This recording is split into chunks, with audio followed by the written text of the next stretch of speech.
It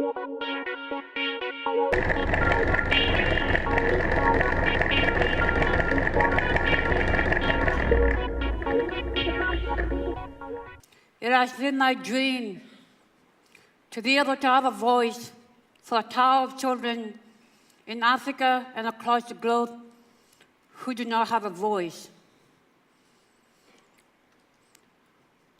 I grew up in a small village in Northern Uganda. And with 5 brothers and 3 sisters.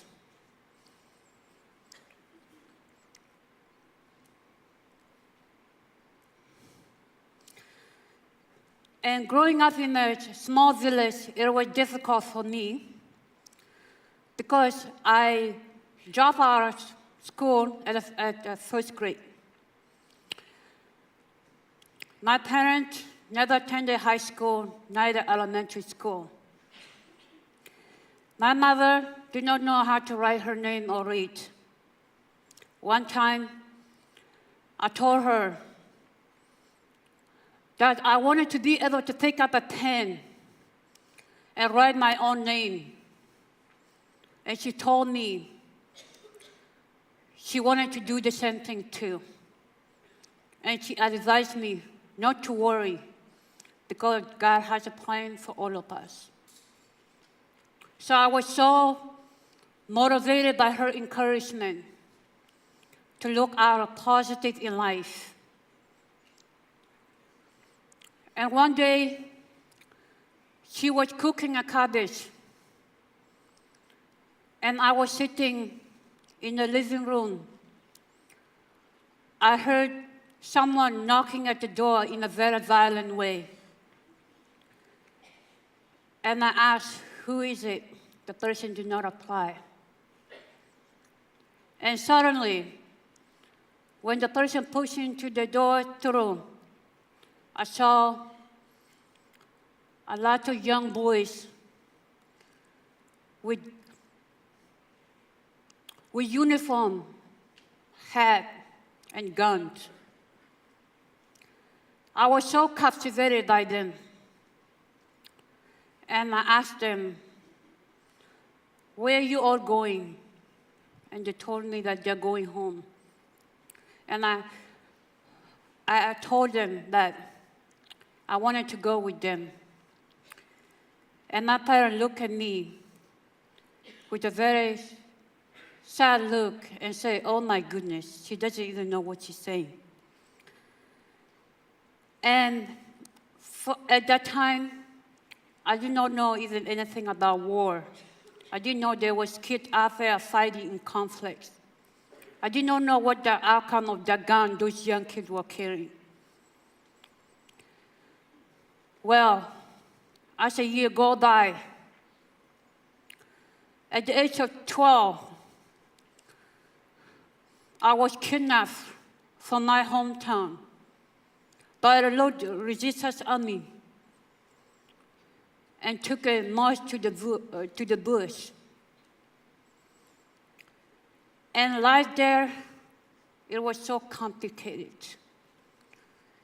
And I did not know how I managed it, but I always believed that God alone was the one who was with me.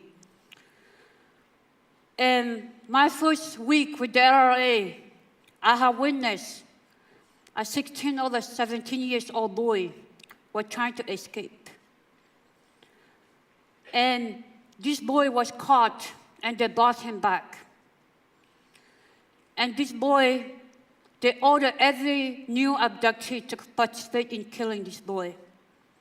And I remember before this boy got killed, I walked next to him, I looked him in the eye, I saw the mystery, and I told him that I wish I could have done something to save him, but I am just a child like him, a victim, invisible like any of them.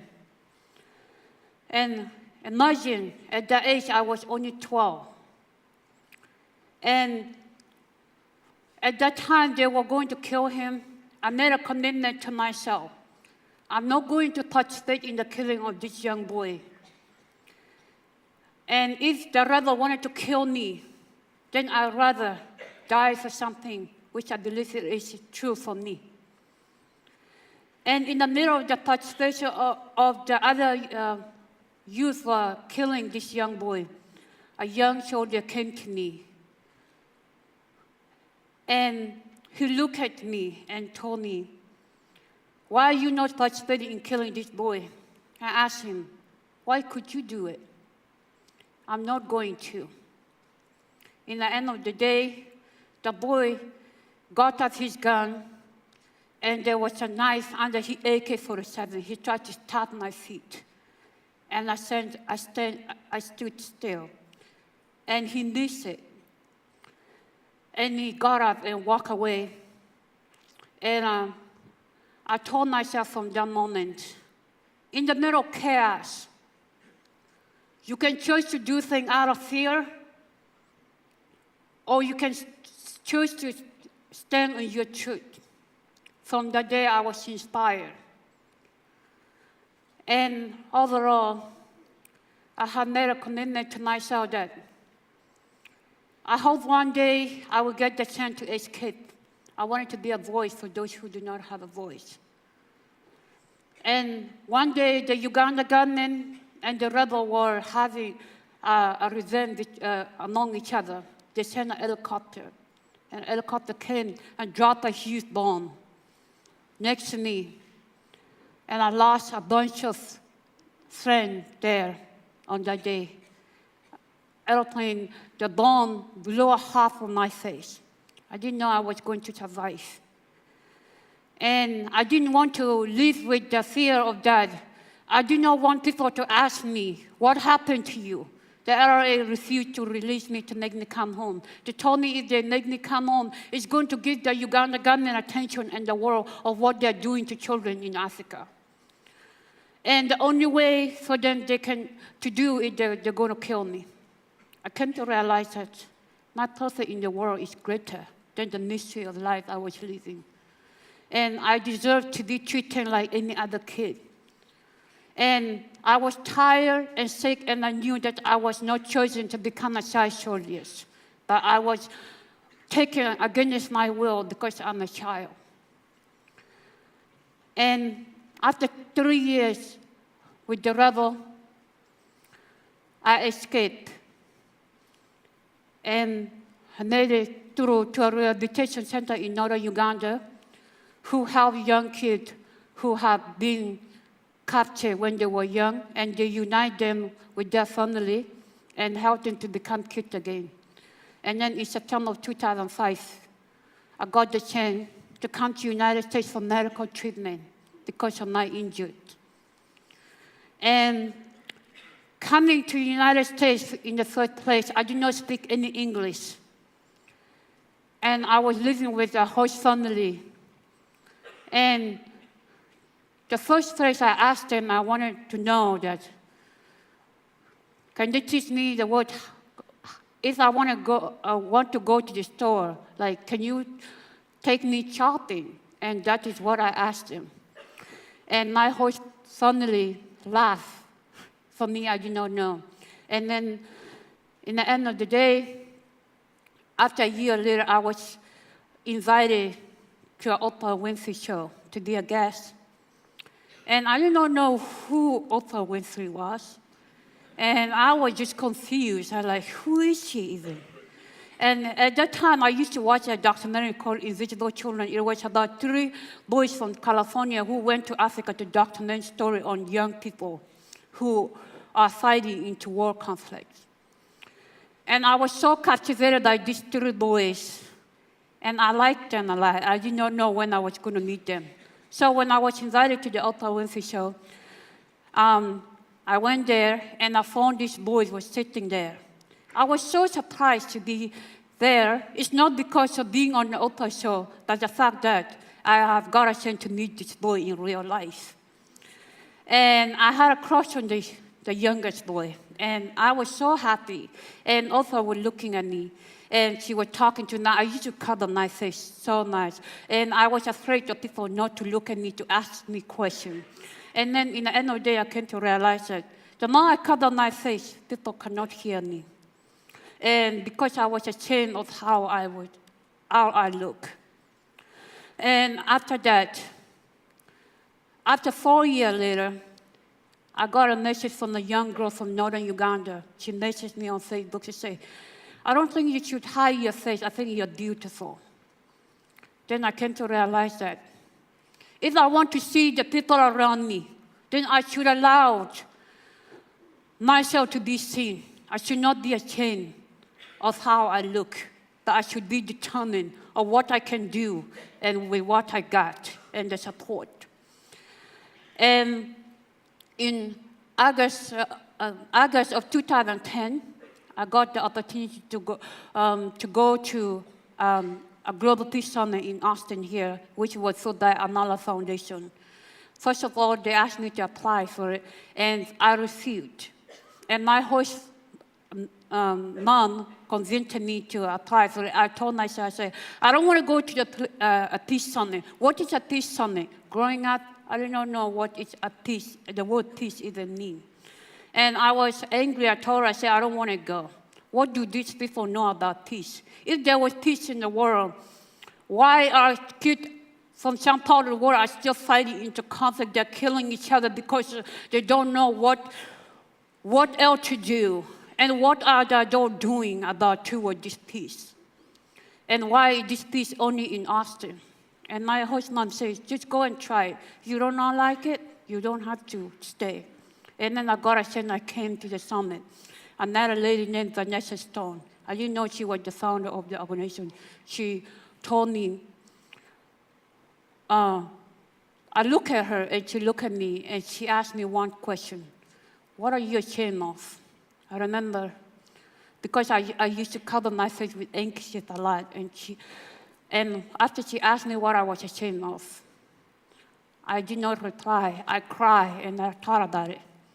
The next summit, I came back and I made a decision to accept the part of me that I do not want to accept.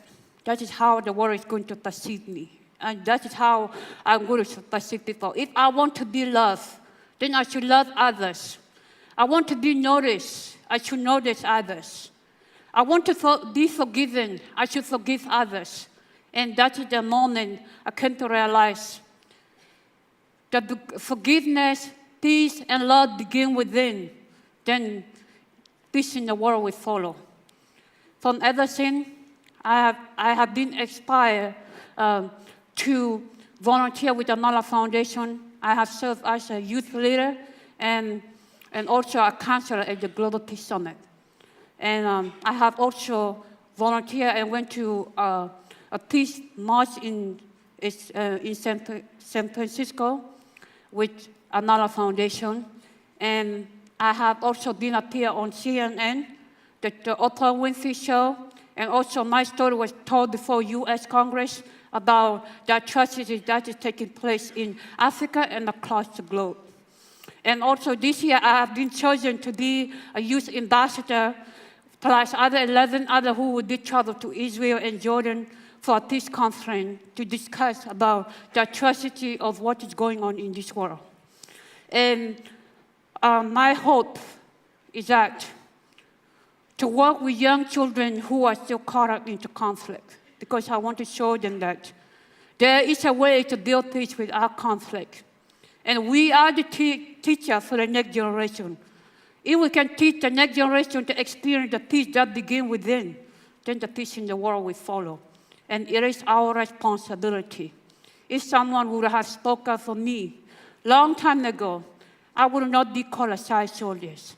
There's no such a word as child soldiers. If we can work hard to be a voice, to educate ourselves, educate each other, and then I don't think there was a kid today with this, her or his life would be safe.